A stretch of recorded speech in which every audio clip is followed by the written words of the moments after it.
Assalamualaikum warahmatullahi wabarakatuh. Innal hamdalillah nahmaduhu wa nasta'inuhu wa nastaghfiruh wa na'udzu billahi min sururi anfusina wa min sayyiati a'malina.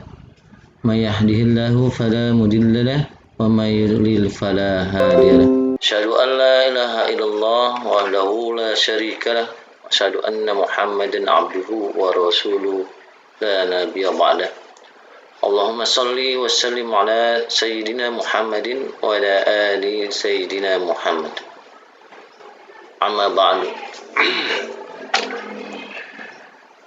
Alhamdulillah, hadirin sekalian, kita masih diberikan nikmat sehat oleh Allah Subhanahu wa taala.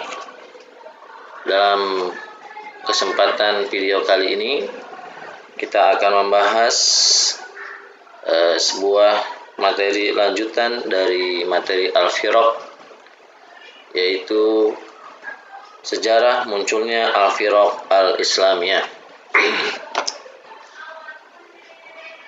Sejarah munculnya Al-Firaq Al-Islamiyah.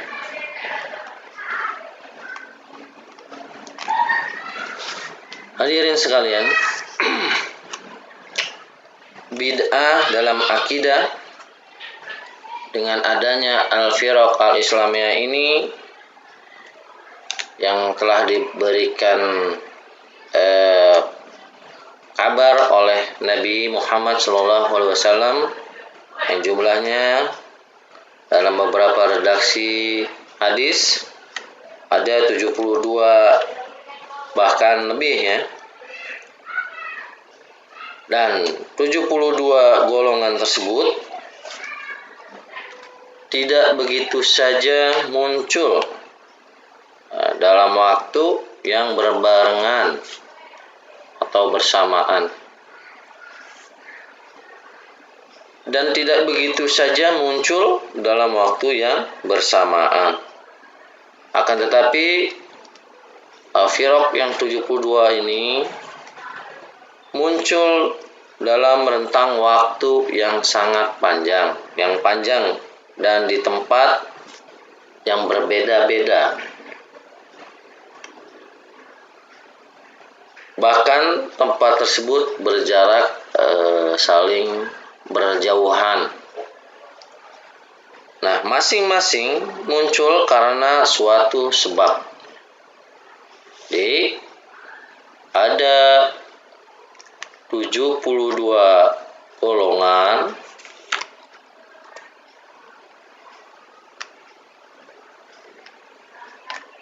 muncul ini oleh karena beberapa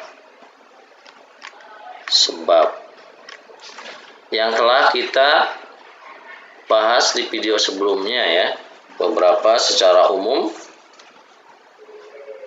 Kemudian hadirin sekalian, di masa Rasulullah SAW dan pada masa sahabat Nabi Khulafaur Rasyidin, kaum muslimin pada saat itu masih bersatu.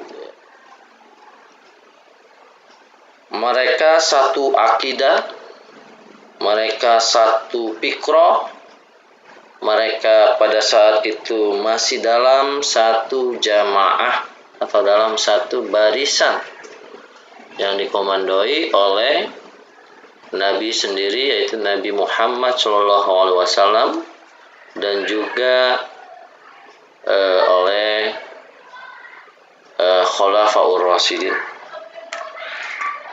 Hadirin sekalian, pada saat itu, pada saat masa Nabi dan Khulafaur Rasyidin ini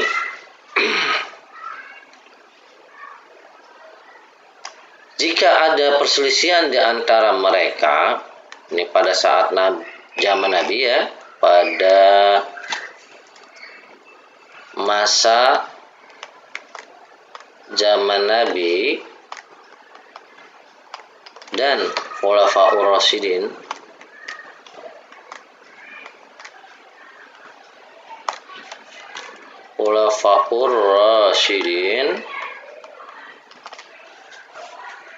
jika ada perselisihan di antara mereka dalam suatu permasalahan, maka akan segera dapat dipecahkan, ya.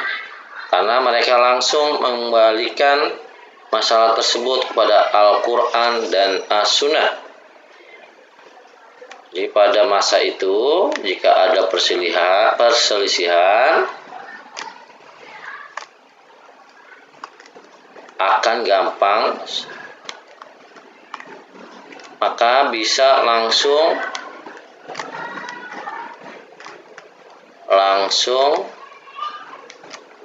dipecahkan dengan kembali masalah itu dikembalikan kepada Al-Quran dan Sunnah. Semua dikembalikan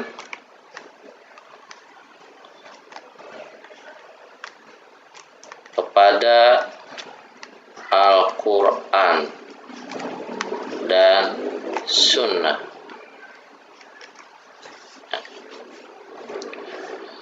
Nah, pada periode ini adalah periode yang sangat bersih dan selamat dari macam-macam bid'ah. Jadi pada masa ini adalah periode paling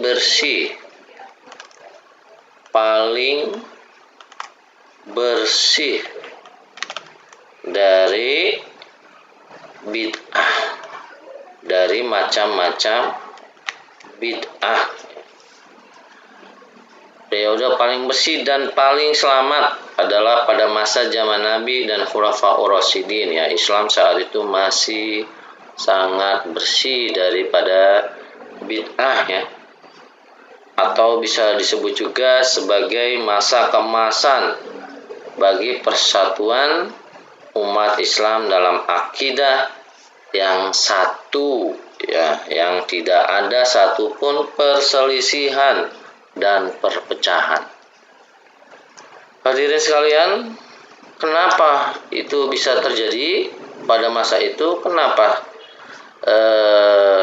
periode ini disebut paling bersih dan paling selamat dan merupakan masa keemasan bagi persatuan umat Islam? Hal ini disebabkan karena orang-orang yang hidup pada zaman ini, yakni para sahabat, senantiasa dibimbing oleh Nabi kita, Nabi Muhammad SAW, karena mendapat bimbingan langsung dari Nabi, ya, Nabi Muhammad SAW, sehingga setiap permasalahan mereka, jika terjadi perselisihan, mereka bisa langsung bertanya kepada Rasulullah SAW.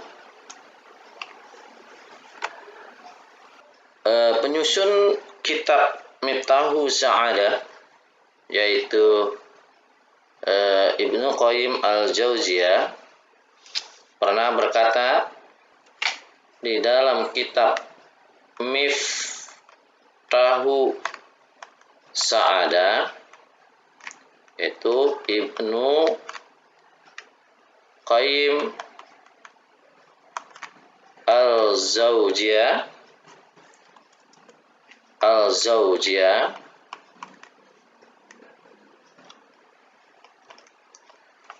berkata, sesungguhnya para sahabat mereka hidup pada zaman Nabi dalam satu akidah, Ini mempertegas bahwa di kitab Miftahu Sa'adah, Syekh Ibnu Qayyim Al-Jauziyah menyatakan bahwa dalam masa Nabi sesungguhnya para sahabat mereka hidup pada zaman turunnya wahyu ya. Oleh karena itu mereka masih dalam satu akidah ya.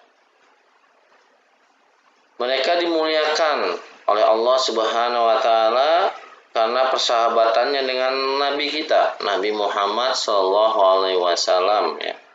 Dan dihilangkan keraguan dan prasangka daripada mereka. Jadi para sahabat ini tidak ada keraguan antara para sahabat satu dengan sahabat yang lain, dihilangkan rasa keraguannya ya dan prasangka dari dada mereka. Kemudian Ibnu Qayyim Al-Jauziyah menambahkan dalam kitab tersebut Miftahu Sa'adah bahwa kata beliau, para sahabat telah berselisih dalam banyak permasalahan hukum dan mereka adalah pemuka-pemuka kaum muslimin, kaum mukminin dan umat yang paling sempurna imannya. Mereka ada perselisihan ya, kata Ibnu Qayyim. Tapi dengan catatan mereka adalah para pemuka-pemuka kaum mukminin dan umat yang paling sempurna imannya. Walaupun ada banyak perselisihan di antara para sahabat, kata Ibnu Qayyim Al-Jauziyah, akan tetapi mereka tidak pernah berselisih dalam satu persoalan. Persoalan apa itu? Yaitu adalah persoalan terkait dengan asma, sifat, dan af'al atau perbuatan Allah Subhanahu wa taala. Dan ini berkaitan dengan akidah Islamiyah. Hadirin sekalian, fitnah dan firqah di antara kaum muslimin baru muncul di akhir kekhalifahan Utsman bin Affan.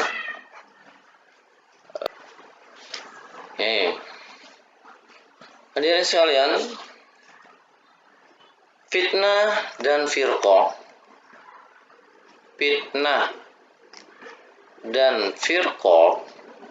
yaitu paham yang menyimpang di antara kaum muslimin, itu baru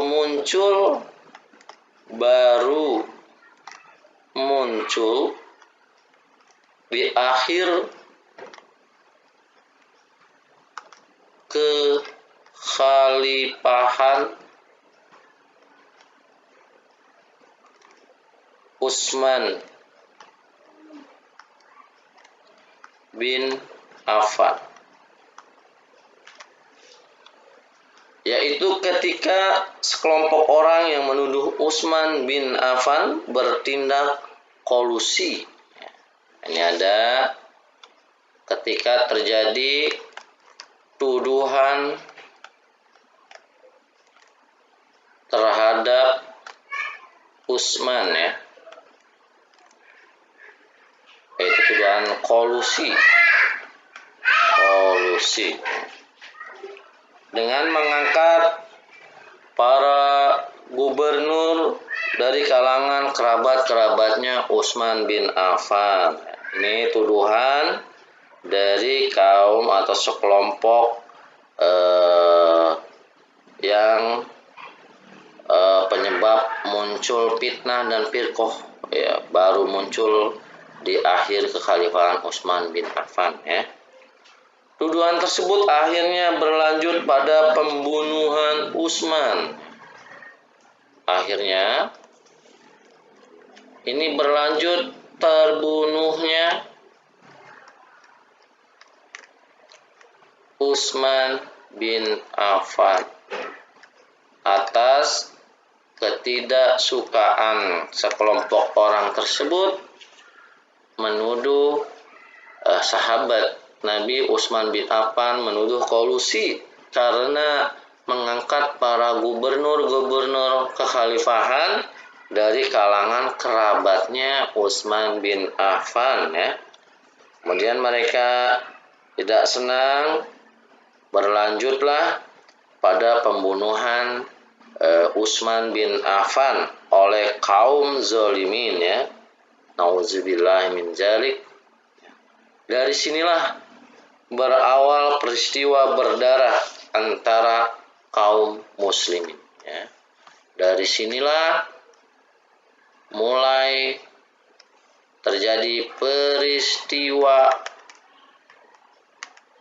berdarah yang terjadi antar kaum muslimin, antar kaum muslimin ya. Nah, peristiwa ini adalah peristiwa yang berawal dari tuduhan atau fitnah dari sekelompok orang yang tidak suka terhadap kepemimpinan Utsman bin Affan ya. Dan tuduhan ini berakhir pada peristiwa pembunuhan Utsman bin Affan ya. Hadirin sekalian, ketika kekhalifahan dijabat oleh Ali bin Abi Thalib, beliau sebagai pengganti Utsman bin Affan, sebagian kaum muslimin menuntut dengan segera kisos terhadap para pembunuh Utsman. Jadi peristiwa ini, terbunuhnya Utsman, ternyata tidak berhenti di sini saja, akan tetapi dia berlanjut saat kekhalifahan Ali bin Abi Thalib. Ternyata sekelompok orang tersebut menggembor-gemborkan agar Utsman, agar Sayyidina Ali segera menuntut dengan tuntutan kisos terhadap para pembunuh Utsman ya. Jadi saat Khalifah Ali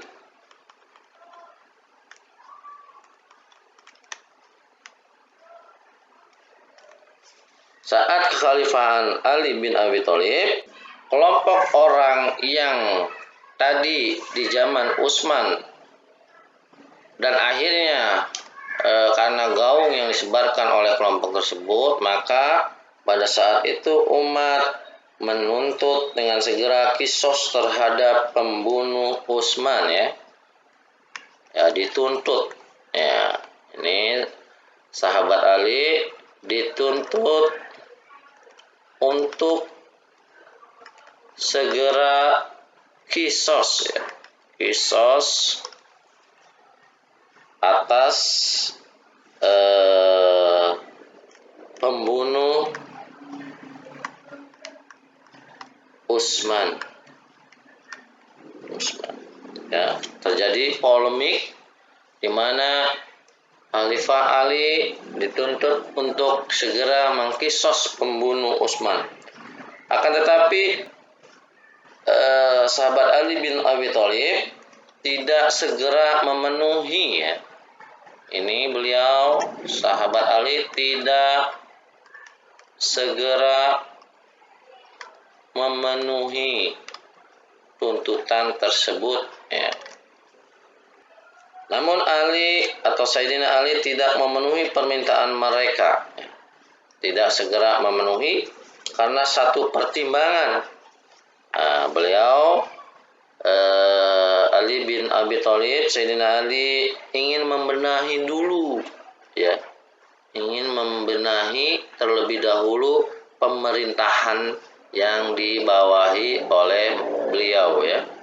Nah, maksud sahabat Ali bin Abi Thalib ini, dia ingin membenahi dulu ya pemerintahannya, dan kalau sudah lebih baik pemerintahnya, baru setelah itu membereskan kasus pembunuhan Utsman bin Affan ya. Hadirin sekalian, karena desakan untuk mengkisos pembunuh Utsman ini tidak segera dipenuhi oleh Ali bin Abi Thalib, tapi beliau malah memilih untuk membenahi pemerintahannya terlebih dahulu, baru setelah itu membereskan kasus pembunuhan Utsman. Akhirnya terjadilah pertumpahan darah ya. Akhirnya terjadi pertumpahan darah ya, antara pendukung Ali nih, antara pendukung Ali dengan para pendukung Aisyah, yaitu istri Nabi. Ini terjadi pertumpahan darah antara pendukung Ali bin Abi Thalib dengan pendukung Siti Aisyah yang merupakan istri Nabi kita, Nabi Muhammad SAW. Ini dibantu oleh Zubair dan Tolha ya, yang terkenal dengan perang Jamal ya. Di pendukung Aisyah ini adalah bagian yang ingin segera mengkisos pembunuhan Utsman ya. Sedangkan pendukung Ali yaitu yang ingin membereskan terlebih dahulu pemerintahannya ya. Yang pendukung Aisyah itu mendesak untuk segera mengkisos pembunuh Utsman. Yang pendukung Ali yang ingin membereskan pemerintahan terlebih dahulu, baru setelah itu membereskan kasus pembunuhan Utsman bin Affan ya. Nah, kemudian terjadilah pertumpahan darah antara pendukung Ali dengan Muawiyah yang terkenal dengan nama perang ya, yang dikenal dengan nama perang Siffin. Ini perang Siffin. Dan perang ini berakhir dengan adanya tahkim di antara kedua pihak ya. Ini berakhir terjadi, dan ini diakhiri dengan terjadinya tahkim ya, antara kedua belah pihak. Mereka bermusyawarah kemudian berdamai ya. Nah, apakah setelah ini selesai perpecahan umat? Ternyata setelah terjadinya tahkim antara dua kubu, pendukung Ali dan pendukung Aisyah, yang disebabkan oleh tuntutan kisos pembunuh Utsman, disinilah muncul setelah setelah tahkim ini muncul firqah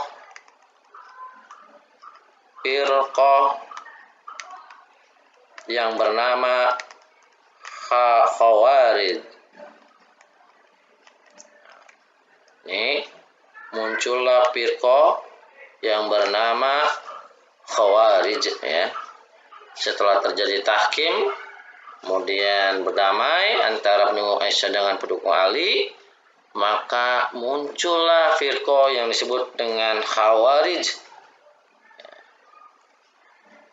Nah, hadirin sekalian, kelompok Khawarij ini mengkafirkan kedua pihak. Ya, dia mengkafirkan mengafirkan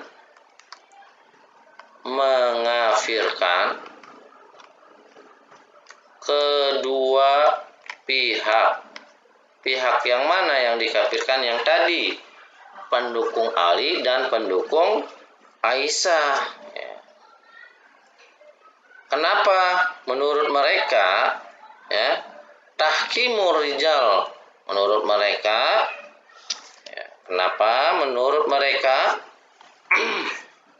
itu dua pihak ini telah tahkimur rijal. Menurut kaum Khawarij, pendukung Ali dan pendukung Aisyah, bahkan Alinya sendiri dan Aisyahnya sendiri, dihukumi kafir oleh kaum Khawarij, ya. Tahkimur rijal, karena tahkimur rijal yaitu berhukum dengan hukum manusia, ya. Mereka kaum Khawarij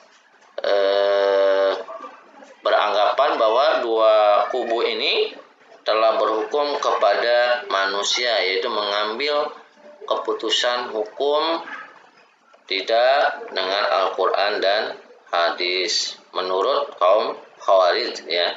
Padahal bukan itu, ya, penyebabnya, yaitu bukan karena mengambil hukum kepada manusia. Nah, nanti kita akan mencoba membahas di bagian firqah Khawarij, ya. Kebencian mereka terhadap Sayyidina Ali sangatlah dalam, ya. Terutama mereka sangat benci, ya,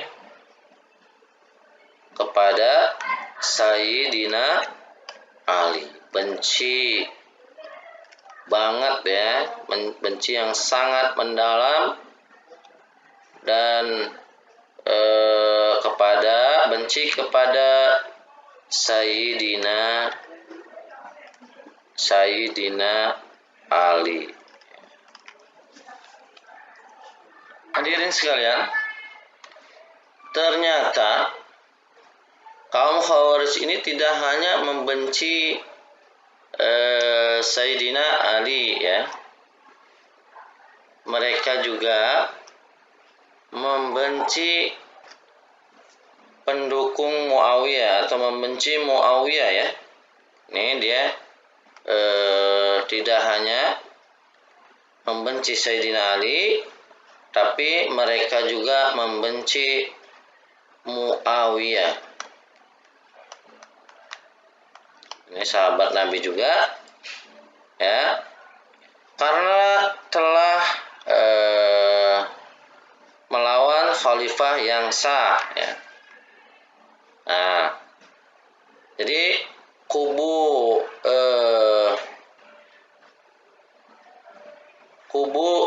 dari yang tadi perang pertumpahan darah antara pendukung Ali dengan Muawiyah yang terkenal dengan perang Siffin, ya.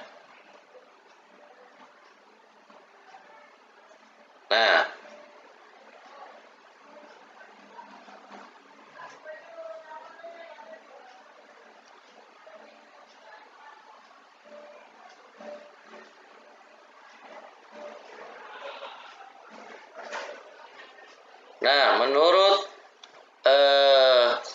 kaum Khawarij, Muawiyah ini telah membangkang kepada pemerintahan yang sah, yaitu Sayyidina Ali.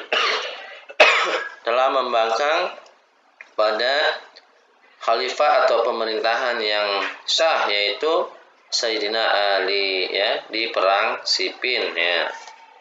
Nah, setelah terjadi ini, muncul Khawarij ini, selanjutnya muncullah firqah Syiah.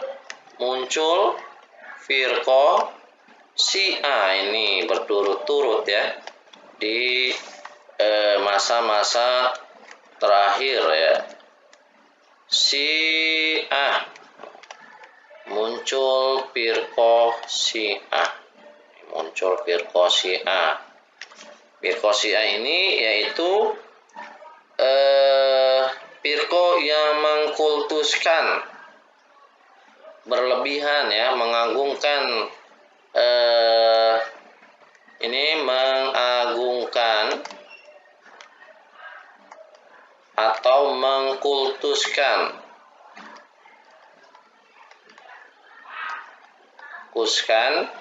sahabat Ali bin Abi Thalib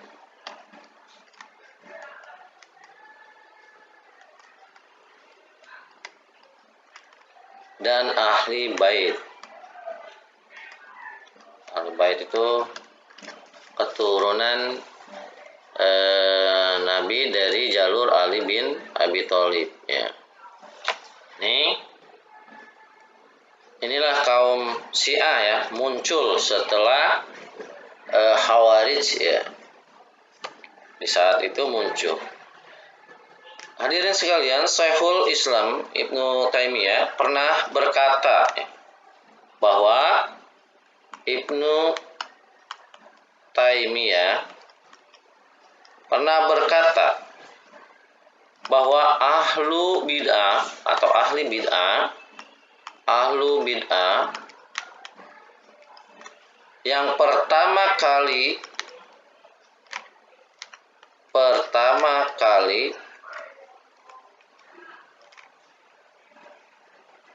keluar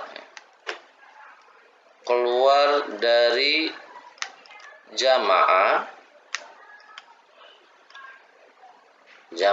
muslim, maksudnya jamaah muslimin adalah firqah Khawarij.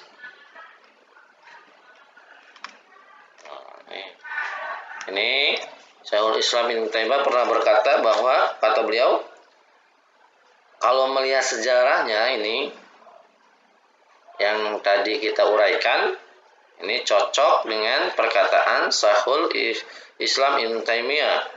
Beliau pernah berkata bahwa ahlul bid'ah atau firqah yang pertama kali keluar dari jamaatul muslimin itu adalah firqah Khawarij namanya ya. Hadirin sekalian, Syiah, firqah Syiah ini, firqah Syiah itu awalnya firqah Syiah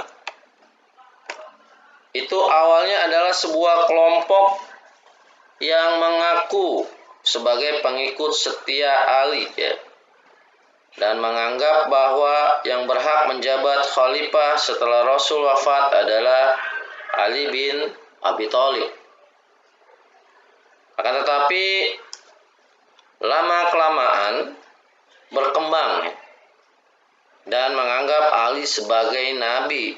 Nah, ini parahnya ya dari kaum Syiah ya. Yang awalnya adalah hanya sebuah kelompok yang mengaku sebagai pengikut setia Ali. Nah, ini awal dari kaum Syiah itu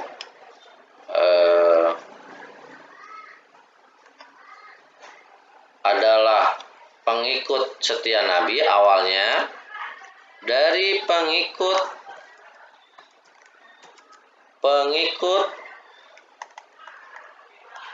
setia Ali. Mereka mengaku bahwa mereka adalah pengikut setia Ali bin Abi Thalib ya. Akan tetapi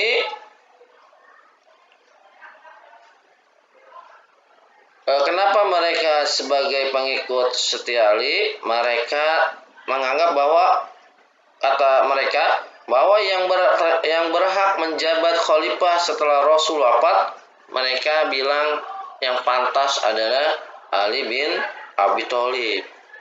Ini Syiah ya. Kita akan bahas nanti di sesi atau video pembahasan tentang Syiah secara mendalam ya. Nah, akan tetapi lama kelamaan berkembang pemahaman mereka dengan menganggap bahwa Ali adalah nabi. Ya, mereka menganggap Ali sebagai nabi setelah Nabi Muhammad SAW, dan ini bertentangan dengan keyakinan ahli sunnah wal jamaah, ya, bahwa penutup para nabi, nabi terakhir adalah nabi kita Nabi Muhammad SAW.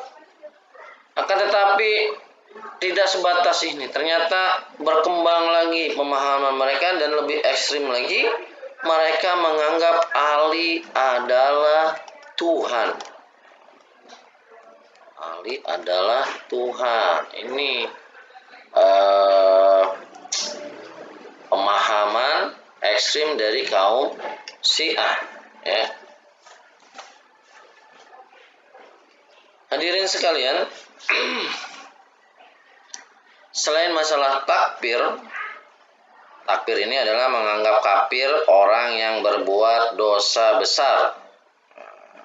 Ini dimotori oleh Khawarij. Takfir ini, paham takfiri, ya, dimotori oleh Khawarij, di mana paham ini menganggap kafir bagi setiap orang yang berbuat dosa besar, ya, yang dimotori oleh Khawarij. Setelah masalah takfir berlalu, ya kan, maka Khawarij berlalu, Syiah berlalu, muncullah pemahaman baru, firqah baru yang disebut dengan Qadariyah, ya, yaitu ingkar, artinya ingkar kepada takdir Allah.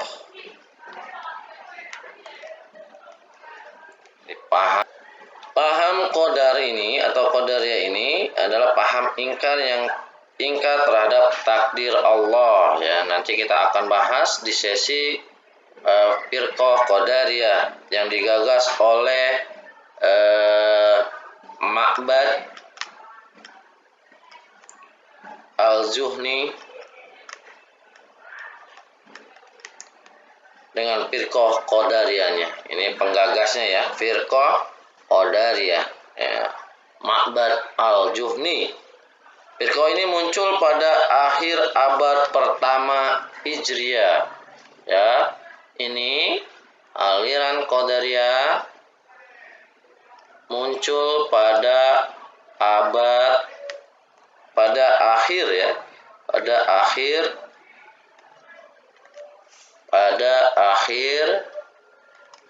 abad pertama. Nih, muncullah paham Qadariyah, ya.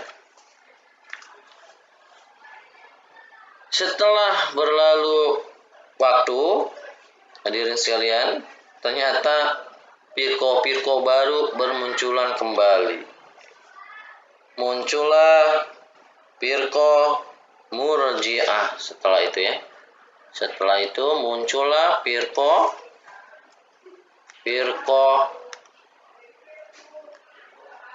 Murji'ah. Ini firqah Murji'ah. Firqah Murji'ah ini muncul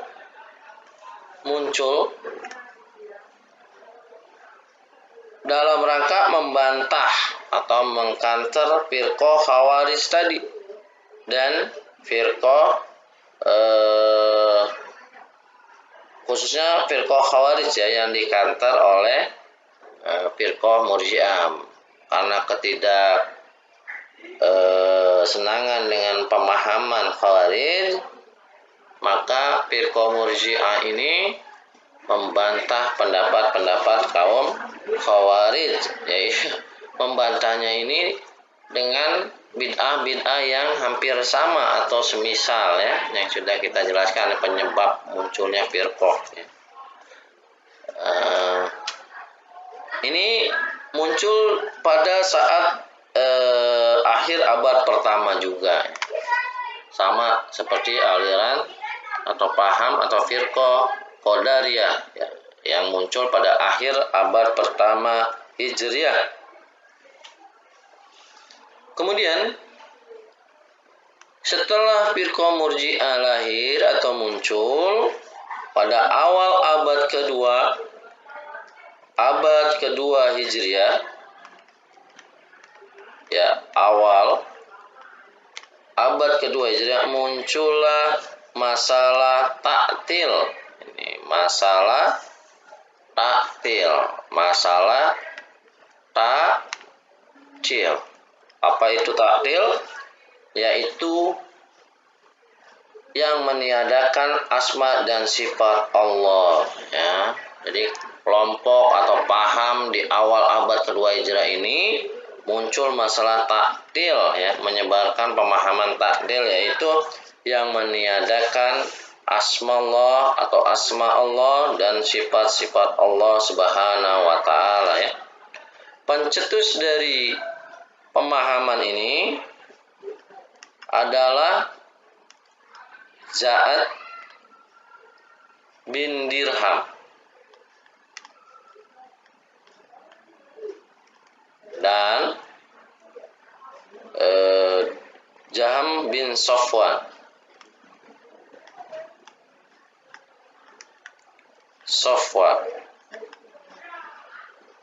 Safwan ya. Oke. Setelah muncul beberapa banyak bermunculan dari abad ke abad, setelah firqah Murji'ah pada awal abad kedua Hijriah muncul masalah taktil, yaitu yang meniadakan asma dan sifat Allah Subhanahu wa taala, yang dicetus oleh Ja'ad bin Dirham dan Jahm bin Safwan. Pada awal abad kedua Hijriah muncullah bid'ah Jabr.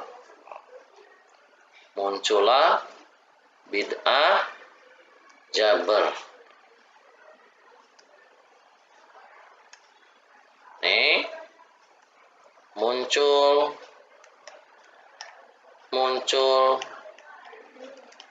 bid'ah Jabr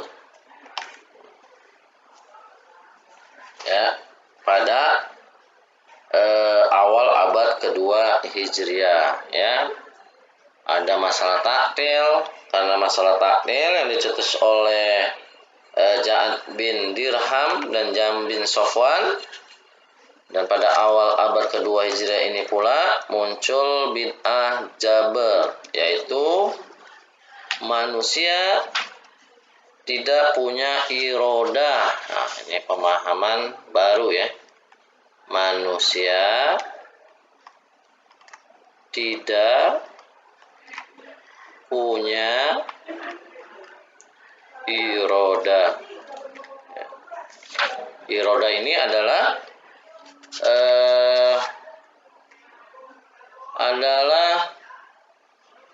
kata mereka adalah mutlak milik Allah ya. Pengikut pemahaman ini terkenal dengan sebutan Jabariyah. Jabariyah. Nah, ini disebut dengan Jahmiyah. Ada masalah taktil disebut dengan Jahmiyah. Jahm bin Safwan. Hadirin sekalian, setelah munculnya pemahaman yang disebut dengan pemahaman Jabariyah, kemudian muncullah yang disebut dengan paham Mu'tazilah. Nah, nanti kita akan bahas ini di lain kesempatan dan di video khusus satu persatu terhadap firqah ini ya. Nah, Mu'tazilah muncul untuk mengcounter Khawarij dan Murji'ah. Ini Mu'tazilah mengcounter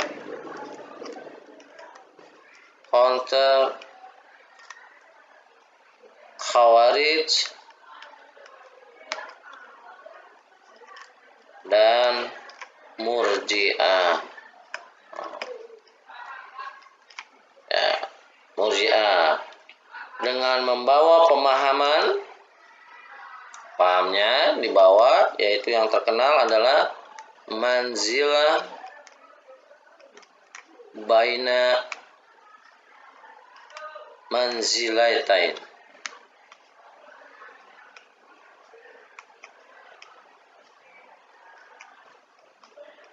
Nah, ini manzilah baina manzilatain, ya.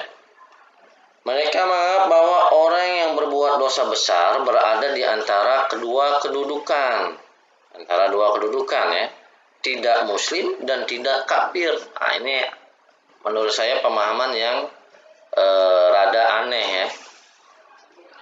Kalau Khawarij beranggapan yang berbuat dosa adalah kafir menurut orang Khawarij, tapi kemudian Murji'ah membantah Khawarij bahwa dia tetap mukmin tapi tidak memiliki keimanan yang sempurna, kata pihak Murji'ah, ya. Kemudian Mu'tazilah datang untuk mengcounter Khawarij dan Murji'ah dengan membawa pemahaman manzilah baina manzilatain, bahwa kata mereka orang yang berbuat dosa besar berada di antara dua kedudukan, tidak muslim dan tidak kafir, kata mereka, ya. Nah, penggagas fikra sesat ini adalah Wasil bin Atha namanya, ya. Ini penggagas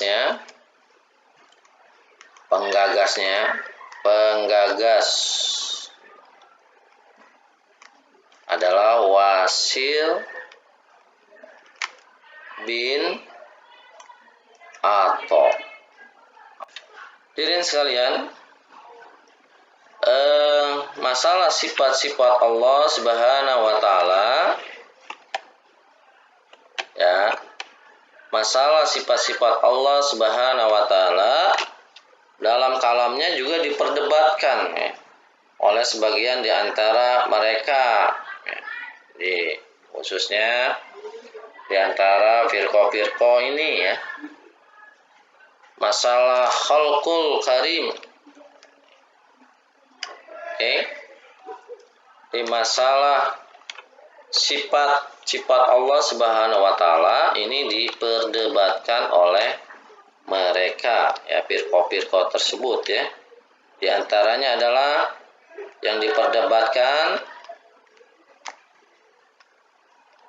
yang sering diperdebatkan pada saat itu adalah satu, khalqul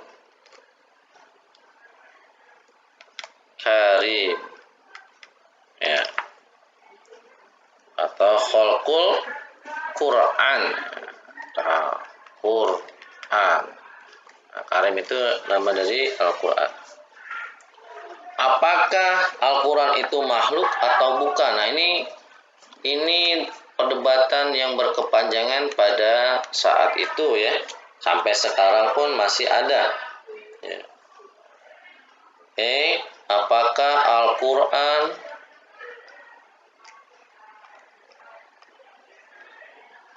itu makhluk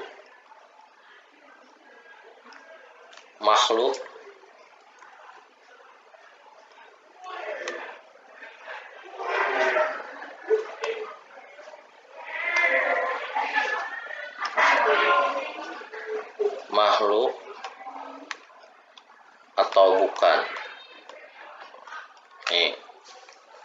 Khalqul Quran, ya. Dan orang pertama yang memunculkan masalah ini adalah Ja'ad bin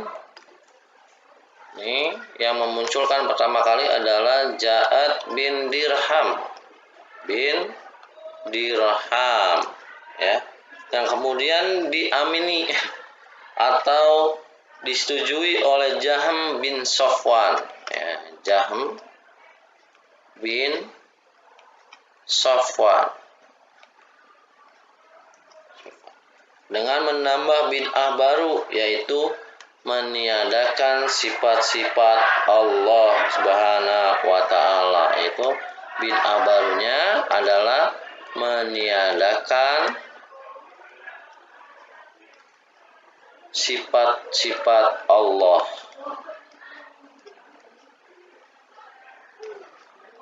Allah Subhanahu wa taala.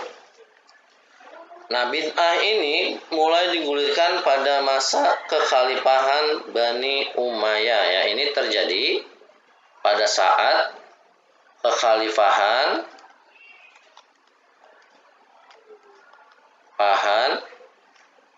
Bani Umayyah. Ya, bid'ah ini ya. Bid'ah ini terjadi pada masa kekhalifahan Bani Umayyah, digulirkan dan bertambah santer pada masa kekhalifahan ini, tambah santer lagi masalah ini pada zaman kekhalifahan Bani Abbasiyah, yaitu salah satu korban akibat pemahaman sesat ini adalah imam kita, Imam Ahlus Sunnah wal Jamaah, yaitu Ahmad bin Hambal. Imam Ahmad bin Hambal pada masa ini Imam Ahmad ya, Ahmad bin Hambal ini sampai-sampai mendapatkan berbagai macam siksaan ya akibat berpegang teguh kepada pemahaman Ahlus Sunnah wal Jamaah ya, karena mengingkari beliau ini tidak sependapat dengan ulama-ulama yang dari firqah-firqah tersebut ya. Imam Ahmad bin Hambal masih berpegang teguh mengatakan bahwa beliau mengingkari pendapat atau pemahaman khalqul Quran. Berpegang teguh dengan pendapat dengan mengingkari khalqul Quran. Khalqul Quran. Imam Ahmad bin Hambal tidak setuju dengan pendapat itu sehingga mendapat banyak siksaan dari pemerintahan Abbasiyah ya. Hadirin sekalian, itu salah satu ulama imam besar kita mendapat siksaan karena menentang pendapat-pendapat mereka ya, yang berkuasa pada saat itu ya. Dengan perlu dicatat pada masa Bani Umayyah dan Bani Abbasiyah ini penguasanya lebih condong atau mengikut kepada firqah-firqah di luar Ahli Sunnah wal Jamaah ya. Hadirin sekalian, firqah-firqah ini makin lama makin bertambah banyak ya, dengan diterjemahkannya buku-buku filsafat dari Yunani ya. Sehingga Mu'tazilah terpecah lagi menjadi beberapa golongan. Di antaranya adalah Al-Wasiliyah, pemimpinnya Wasil bin Atha, dan Al-Huzailiyah, pemimpinnya adalah Abdul Huzail Al-Alab. Dan Syiah pun mengalami nasib yang sama, yaitu terpecah juga menjadi beberapa golongan ya. Di antaranya ada golongan yang masih dekat pemahamannya dengan Ahlus Sunnah wal Jamaah, dan yang lainnya keluar jauh dari Ahlus Sunnah. Kemudian muncul lagi firqah Asy'ariyah dan Maturidiyah, muncul setelah itu untuk menghadapi filsafat, menghadapi Rafidah, menghadapi Mu'tazilah, Al-Jahmiyah ya. Firqah Asy'ariyah, Maturidiyah ini muncul setelah itu untuk menghadapi pemahaman filsafat Rafidhah, kemudian Mu'tazilah dan Jahmiyah. Akan tetapi meski kelompok ini ada beberapa titik kesamaannya dengan Ahlussunnah, namun ternyata apakah fikra dan akidah mereka masih banyak terpengaruh dengan pemahaman filsafat? Nanti kita akan bahas di video khusus tentang pemahaman Al-Asy'ariyah dan Maturidiyah. Ya. Hadirin sekalian, demikianlah firqah-firqah tersebut akhirnya terpecah lagi menjadi beberapa golongan. Mereka meninggalkan kitab Tuhannya dan sunnah Nabi. Akibatnya mereka terlempar ke dalam jurang kesesatan karena mereka lebih mengikuti hawa nafsunya daripada mengikuti petunjuk Allah Subhanahu wa taala dan Rasulullah sallallahu alaihi wasallam. Demikian video kali ini, semoga bermanfaat. Nanti kita akan bertemu di video selanjutnya bagaimana apakah kedudukan mereka kafir atau bukan atau tidak kafir, dan kita akan membahas induk dari golongan yang sesat. Induk dari golongan yang sesat itu firqah apa saja, nanti kita akan bahas di pertemuan selanjutnya, dan apakah mereka posisinya dalam kekafiran atau tidak. Terima kasih. Assalamualaikum warahmatullahi wabarakatuh.